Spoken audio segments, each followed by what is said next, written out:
Artist Joel Rundell and I want to give you a heads up about an exciting project that we're working on. One of the greatest pleasures of our days at the Pennsylvania Academy of the Fine Arts back in the 1970s was getting to hear Dan Miller's art history lectures. Brilliant and engaging, they were from the point of view of a gifted artist, not an art historian. Dan died on August 3rd, 2026, at the age of 98. But thanks to Joel's youthful foresight, some of these lectures may live again, not only for us old-timers, but for anyone interested in art history. In 1977, I started recording some of his art history lectures. From January of 77 to April of 77, I recorded. They're pretty much all about modern art, just fascinating with rich details. Great combination of Dan's intelligence and knowledge about art and his sense of humor also. So for me, they're sort of a treasure of my 76 to 1980 Academy years. In 2014, I asked Dan how he became the Academy's art history teacher. I did it really as a favor. They had Jack Bookbinder taught art history there, not terribly well. He didn't put a lot into it. He would stop at the museum and get some slides and come in and show the slides, and it was sort of off the cuff. And Jack was cordial and it was entertaining. It wasn't very, sort of nothing in depth. And then they got a real art historian to come in who was working on his doctorate. And the students loved him. He had a great sense of humor, was terrific at it. And then he was so far behind on his thesis, they told him if he didn't get the thesis done, he wouldn't graduate, he wouldn't get his degree. So he quit very abruptly. And Joseph Fraser, the director, didn't know who to get. And Joe Moratico told Fraser that I was teaching art history out at Eastern College and I could do it.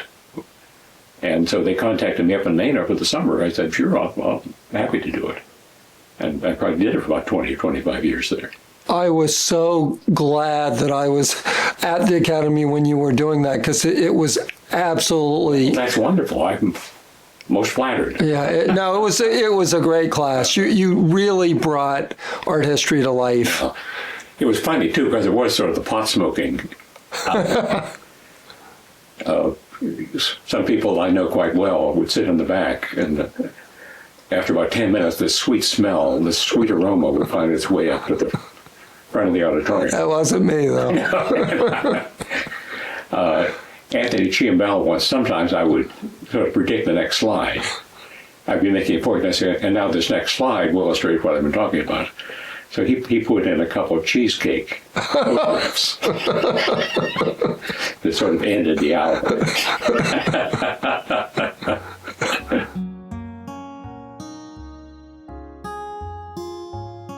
Joel's recordings are almost 50 years old, and we need to get them professionally digitized.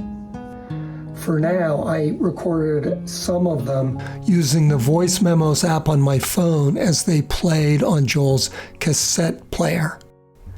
Anyway, Joel picked out a short sample to give you an idea of Dan's approach to art history. I think this is the tape he talks about Marcel Duchamp visiting the Academy back in 1962. So there's some fun bits of old Academy history in this one as well. It's a complete intellectualization of the human process of love.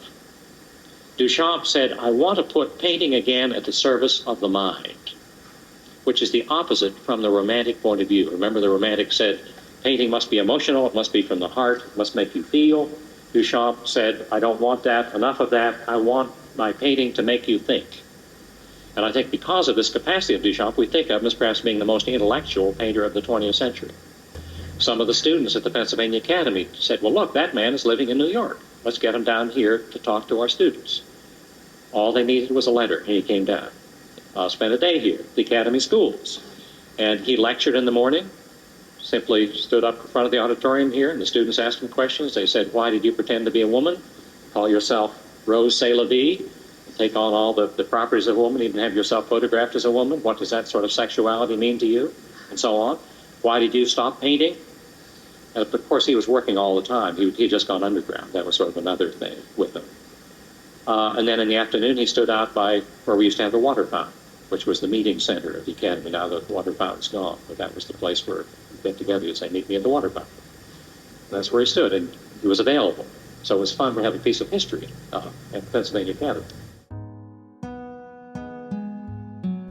Joel and I are hoping that by this fall, we will be able to recreate some of Dan's lectures for a YouTube audience.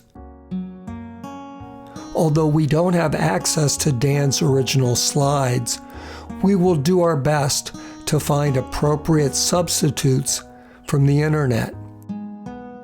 We still haven't decided on whether to use any cheesecake imagery or even beefcake imagery.